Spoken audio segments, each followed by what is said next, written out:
I decided to do my mini lesson over opinion writing. My kids are fifth grade, and we had been reading Don Quixote, which, if you've ever read or heard the story about it, he basically is a crazy person and he does all these crazy things, but for what he thinks is the right reason. It's like a Spanish folk tale. He's a knight and he does all these crazy things. So I noticed that my kids had a lot of opinions about him, whether like they thought that his actions were justified or not. It was actually a lesson in our book, in our curriculum, that we were getting ready to hit anyways. At the end of the unit, they write a big opinion piece about him. So in order to do that, they needed to know how to write one. So the first standard that this aligns with is write opinion pieces on topics or text supporting a point of view with reasons and information. So my I can statement was, I can write an opinion piece that includes facts and information to support my claim. And I had an essential question, which was, why is it important to include facts and information in your opinion writing? And why is it important to know how to write an opinion piece? So the first thing that we did was we talked about how all the different things that Don Quixote had done, and other different opinions, whether we thought that they were his actions were justified or not. And then I said, I noticed that you guys have a lot of opinions about him. Why don't we write about it? So first we distinguished the difference between a fact versus an opinion, which we talked about how an opinion is a personal belief, but a fact is something that is true. And then we just identified different statements, whether they were a fact or an opinion. And I asked them to really look at the sentences that I had written, I had 4 different ones. And I asked them to look at some of the wording that was used and how they knew that it was a fact or versus an opinion. And we kind of decided as a class, they came up with that an opinion had a lot of adjectives. So things that they couldn't prove. You can't prove that something is beautiful or ugly, is kind of how we got there.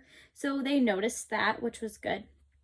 And then we talked about how we used those.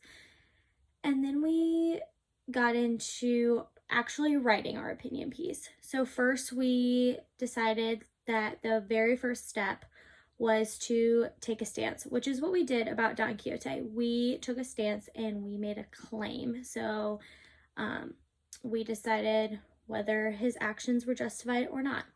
And so we said our claim was this. And then we decided that in order to support our claim, we needed something else.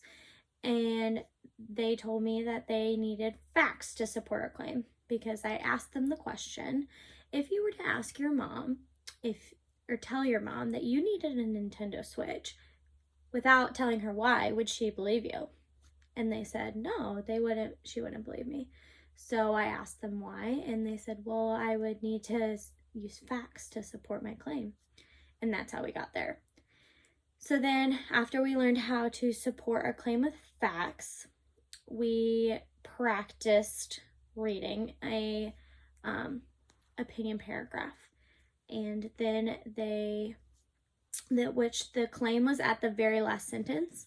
And we noticed that even though that was at the end of the paragraph in his last sentence, it was the very first thing that they drafted or came up with. That's how they got the whole paragraph. So somebody decided that it was the same thing as a main idea and supporting details, which is exactly what I wanted them to notice. So we compared it to that in order to help them understand a little bit better about making your claim and then supporting it. And then after that, we broke down how to write a claim, and then how to find facts, true things instead of opinions to support our opinion. And then we practiced with the sentence, dogs are the best pet to have. So that was our claim. And we came up with true, real facts why dogs were the best. And then after that, once we practiced together, I let them go and try it on their own. In their workbook, they had a specific question that they were supposed to answer. So they were supposed to read an excerpt from the text. And then there was a question about it of, do you think, for example, that his actions were justified in this scenario? And then you had to tell why or why not. So you had to make a claim. You had to write they wrote a claim, and then they came up with their reasoning, and they had to go back into the text and find that reasoning, and that was their facts. So you could really do this with any text, but then they did that, and they went and did it in partners, and then after that they shared their opinions at the very end all together, and it was fun to see them debate things and then really support their thinking from the text evidence, which is a good skill for them to have.